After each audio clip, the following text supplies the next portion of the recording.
Welcome to the Neighborhood Bulldog Podcast. I'm your host, Scott Nabors, lifelong Bulldog fan, bringing you behind the scenes thoughts from all sports and all things Mississippi State athletics. Grab a seat, grab a drink, and let's dive into this. Welcome to the neighborhood. So, the first weekend of baseball season, opening day, Friday, like Christmas Day for me every year. I love Bulldog baseball. This one was a little more special, though, because it's the start of the Brian O'Connor era. Talked about on last week's episode. Brian O'Connor, 700 winning percentage in college baseball, one of the top coaches that you could possibly get next to Tony Vitello, who left to go to the San Francisco Giants from Tennessee. So very excited to get the season started and see what we look like, what we could do. And you can see I got the smoke coming off the fire pit, just like the dude. So I love that. So Brian O'Connor gets started on Friday versus the Hofstra Pride, and Friday was a little shaky. Got to be honest, the offense did not do much. Left a lot to be desired at the plate, to be honest with you. But the Bulldogs end up winning that game 6-5. They had a lead late, and Hofstra tried to take the game, and they almost did. Player of the game for Friday for me had to be Reed Stallman. I mean, we didn't do much at the plate, but Reed Stallman in the DH position, going 2 for 3 with a run scored and 3 RBIs plus a walk. He was by far the player of the game on offense, in my opinion. Ryan McPherson started on the mound for us. And, he, could tell had some jitters there, first game jitters, 4 innings pitched, 6 hits, 2 earned runs, 4 strikeouts. So, not the best, but not bad either. Duke Stone actually came in relief and gave us 2 innings pitched. He actually got the win on the night there, going 2 innings, 3 hits, 2 runs. Had 2 walks, but came back with 4 Ks as well. And then we had Ben Davis come in and shut things down for his first save of the season at 3 innings pitched, 1 hit, 5 Ks. Candidate for stopper of the year. That's exactly what you expect from Ben Davis and his role on this team. Saturday, we went into a doubleheader with Hofstra and ended up winning the first game pretty comfortably, 6-1. And we had Tomas Valinkas start on the mound there. Big time transfer from Virginia. Really excited to see what he could do. And boy, he showed it. 5.1 innings, 4 hits, 6 Ks, and just 1 walk. So that was a really good first performance in the maroon and white for him. And then we had Brendan Sweeney come in for the save, 3.2 innings pitched. And again, 2 hits, 1 run, 5 Ks. If our bullpen and our stoppers are getting 5, 6 Ks over 2 or 3 innings and only, keeping it below 3 hits or so, that's going to play every single week, no matter who you're playing against. Game 2's player of the game, you saw Ace Reese wake up a little bit. Really needed him to get going. He went 2 for 4, had 2 runs, 1 RBI, and only struck out once. And then Bryce Chance woke up as well, 2 for 3 with an RBI, a walk, and a run scored. So some of your veteran leaders there that were kind of quiet in game 1 came around and really showed why they are leaders in game 2 there. Going into game 3, 45 minutes after game 2 ended, another tight one. We ended up winning 7-5 against, again, Hofstra, and we ended up getting the sweep on the weekend. You can't win them all if you don't win the first 3, so that was huge there. And this was much more of a bullpen game on the mound. Charlie Foster, I think he gave up a 2 or 3 run home run to start the game, or early in the game there. Went 3 innings, 5 Ks, 3 earned runs on the home run there, 3 hits. We had Chris Billingsley come in, who's been highly touted through the fall as well. And I don't know if it was the atmosphere or what, but just 1.1 innings pitched, had 1 hit, 2 earned runs, 3 walks. And the walks are really what got him there. Dane Burns came in just a third of an inning, 1 walk, 1 K. And then Jack Gleason came in and he really looked good with 2 Ks there. He actually got the win. Had William Kirk come in for 2 innings and 1 hit, 1 K, nothing really there special, just looked really good, very efficient.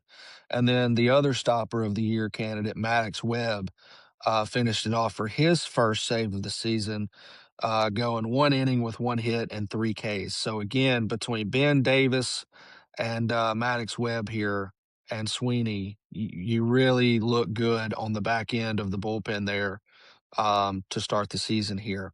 So you talk about waking up. Ace Reese really got going in game 3 here. 2 for 5, 2 runs, 3 RBIs, 2 strikeouts. Also had the long, long home run there in that game, too. Aiden Teal got 2 for 4. Good to see him get going. And Ryder Woodson went 1 for 3. Chon James at catcher went 1 for 3. So the offense definitely looked like they had some jitters in the first 2 games, especially pretty much a game and a half.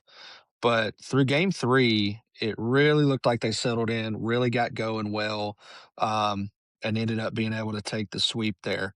Hofstra had a really good season 2 or 3 years ago and kind of faltered last year. But like we said, they had some hitters on the team. They were going to score runs, and they did. And I think that combined with some newcomers that have never played at Dudy Noble before in front of a packed crowd, I think played a huge factor for some of these guys, either freshmen or transfers in, especially from Virginia. So, Mississippi State doing what they do best as a fan base, started off the year, broke the opening day record with over 12,000 fans there. And I believe I saw from David Murray that Mississippi State had the largest opening day attendance in the country. You saw a bunch of tweets from LSU, Tennessee, celebrating their crowds, but it didn't hold a candle to Mississippi State's crowd. And so Bulldog baseball is back. The fans are back doing what they love, being at the Dude, hanging out. So really good weekend overall.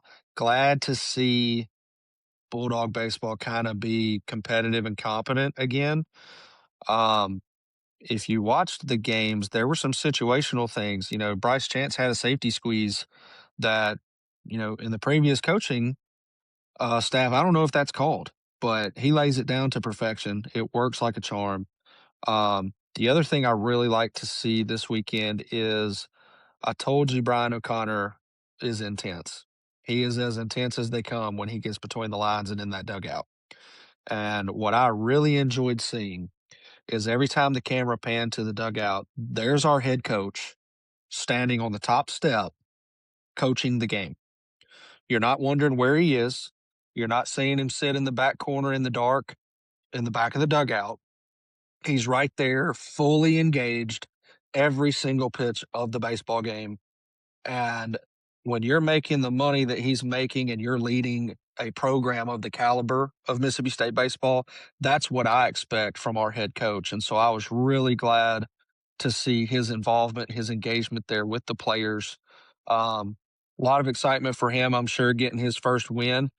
Zach Selman presented him with a baseball bat, and then he talked about the atmosphere all weekend, how that surely affected some of the new guys, like I said. And so really excited as we get going in the season. The crowds are going to get bigger. Friday night, Saturday night SEC games. The first few may have an effect on our guys. So we'll see what happens there. But really good weekend overall. Looking at the next week as we get into this here, we've got Troy on Tuesday. Big game in Starkville now. Well, it was a big game. Troy comes into the season with a lot of hype. We kind of talked about that as we did our schedule breakdown last week. Skylar Meade over there had them really rolling last year, looked really good all year long. They were ranked several times on the edge of the 25 too. But Boy, they had a bad weekend. Just a bad, bad weekend from Troy, losing 2 of 3 at Mercer. Friday they lost 4-3. Okay, that's baseball, first game of the year. Saturday, they lose 17-5. 17-5 to Mercer. That is not what you want to see if you're a Troy Trojan. And then they come back in game 3 and they blow Mercer out 19-3. So I don't know what Skylar Meade did or what happened between games 2 and 3 there, but which Troy are we going to get facing the Bulldogs on Tuesday? That's the question. Troy from games 1 and 2, or Troy that seemingly figured it out and got to game 3. Now, it could be Mercer had their third starter pitching, maybe get into the bullpen a little bit, but make no mistake, Troy is still a good baseball team, and they can take one if you're not paying attention and if you're not ready, and that can happen. Just be ready. I don't think it will. I trust O'Connor. I trust the Bulldogs now that they kind of got the first weekend out of the way. I think we'll see some guys settle in and get really comfortable moving forward. But in the Troy lineup coming in on Tuesday, Drew Nelson is who we're going to really want to pay attention to. Drew Nelson and Aaron Plasecki. On the weekend, Drew Nelson goes 6 for 11, has 4 runs, 2 doubles, 2 RBIs, slugged 727, only struck out twice. So he's batting 545 on the season. I know it's after one weekend, but he's by far their best hitter. Aaron Plasecki follows that up with a 500 average, going 4 for 8, 3 runs scored, 1 home run, 2 RBIs. So those guys are easily the top 2 hitters on their team. I do not know who they will be looking at on the mound for the midweek, but you had Tommy Egan, who just pitched, Benjamin Stubbs, who just pitched, and then you had some bullpen guys. So they have a few that could come in and really, really shove it, and that's going to be key here. I thought the Hofstra pitching staff was way better than I anticipated for this weekend. I did not think we would have that much trouble with them, but evidently we did. And I'll tell you, their Friday starter was absolutely legit. He looked really good, could really break the slider off on you. And the Bulldog hitters struggled as they're trying to get comfortable, as they're playing in a new atmosphere. So that's going to be Tuesday. And then we follow that up on Wednesday with Alcorn State. No disrespect to Alcorn State, but that is just an abysmal baseball program. They lost this weekend 11-1 to Grambling, and then they lose 15-10 to Prairie View. If you lose a game to Alcorn State, your RPI is essentially dead for the year. And so just go ahead and get ready. We got to keep that from happening 100%. So we go into next weekend, and we are going to face Delaware in a 3-game series. I don't know that we've ever played Delaware before. I know nothing about them in baseball, but we got Friday, Saturday, Sunday series there. 11 a.m. start on Sunday. I thought that was interesting. That's pretty early. I'm not sure if it's the amount of travel Delaware has to do.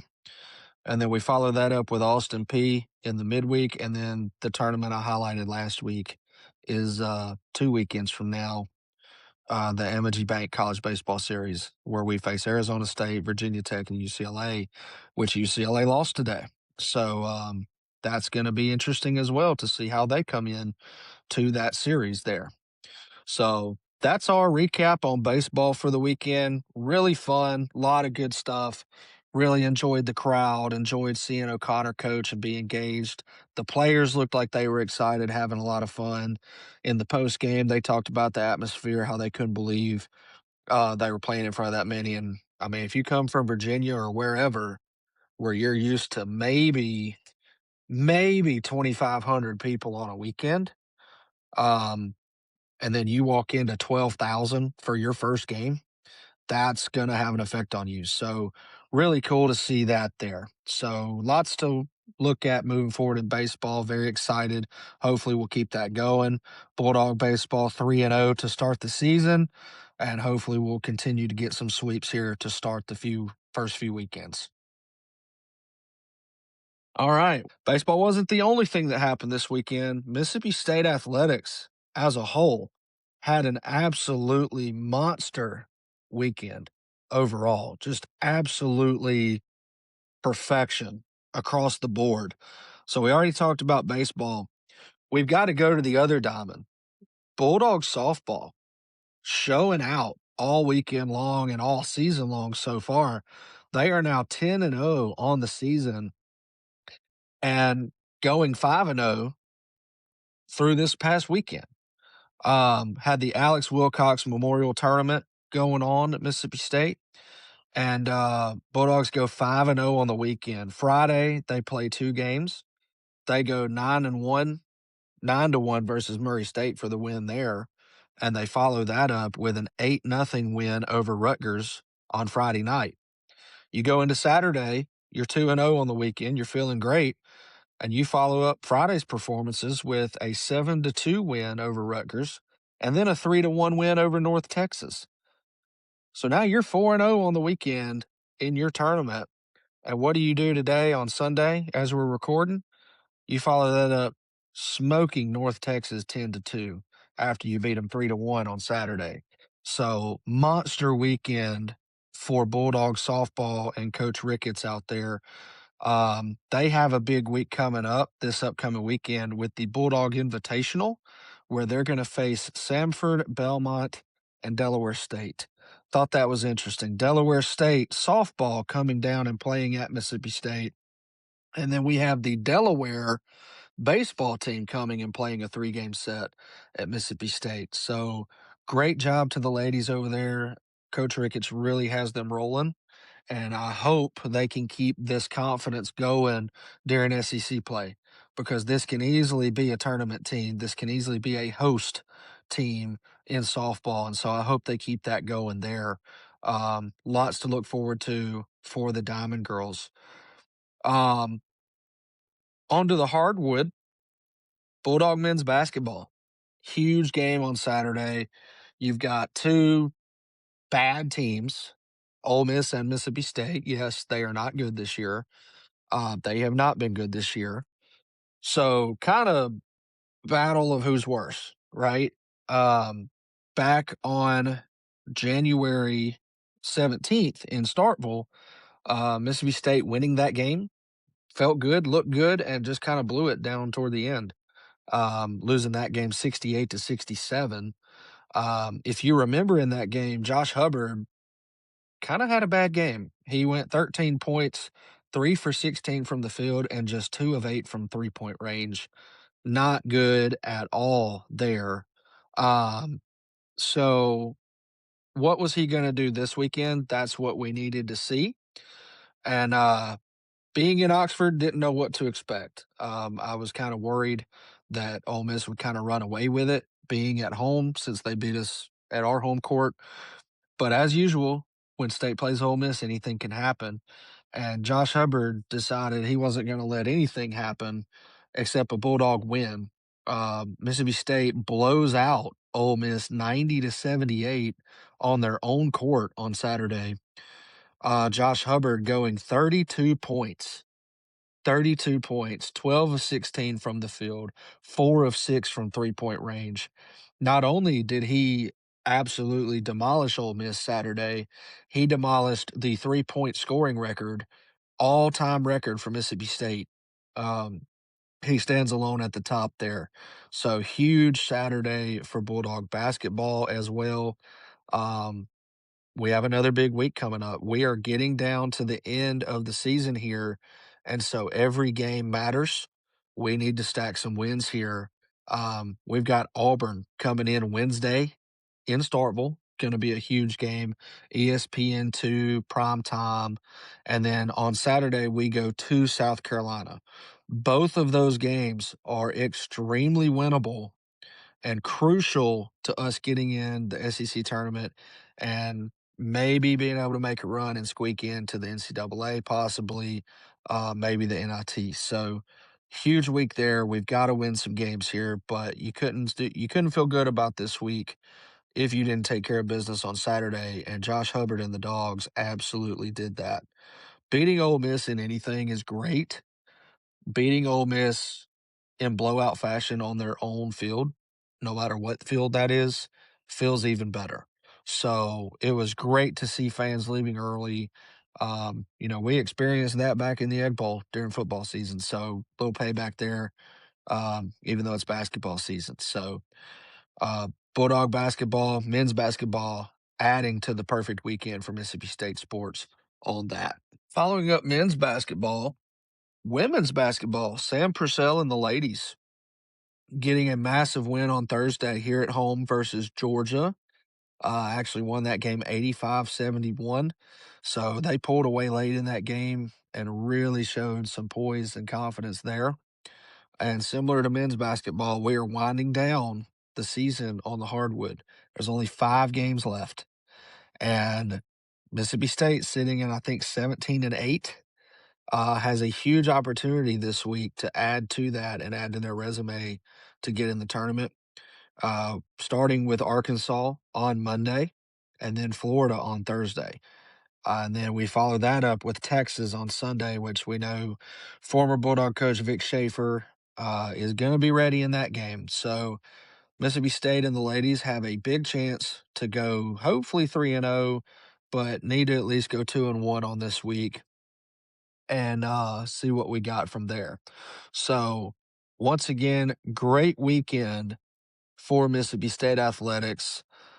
Diving into baseball season, we're winding down on basketball season, and we got the ladies over on the softball field getting their season going the right way as well. Already 10-0 on the season. There is a lot to be excited about as we move forward through these seasons for the Mississippi State Bulldogs. We will recap our game against Troy and look forward to the weekend. We'll have a little deeper dive into Delaware, and we'll get to know some more about Delaware and who we need to watch out for up and down that lineup and on the mound for them. I think there will be a few surprises from Delaware as they come in. Usually, when you don't play a team or you're not used to seeing them, they're going to have some guys that we're not ready for, and I hope our guys are ready. Get confidence built, get in the cage. I'd like to see us have at least one comfortable win, not necessarily a blowout, but I'd like to see some comfortable wins this upcoming weekend against Delaware. I don't need a one-run game in the ninth inning again. I would like to see some separation there. Um, and I'd also like to see a little better performance from Mr. Charlie Foster. We talked about him a minute ago, but you know, he's supposed to be one of the main guys. He's a guy I highlighted going into this weekend. I need him to have a bounce back weekend for sure. I don't know if it was nerves or what, but as he gets his season going, him and Billingsley are going to be crucial, and we need them to get right fast. And against Delaware would be a perfect time to do that. So, Bulldog baseball, Bulldog basketball, Bulldog softball, a lot happening right here as we get close to the end of February. And I will be back with you later this week to recap and preview. As always, welcome to the neighborhood. Like, subscribe so you can join the neighborhood. And we'll be back with you. Thank you.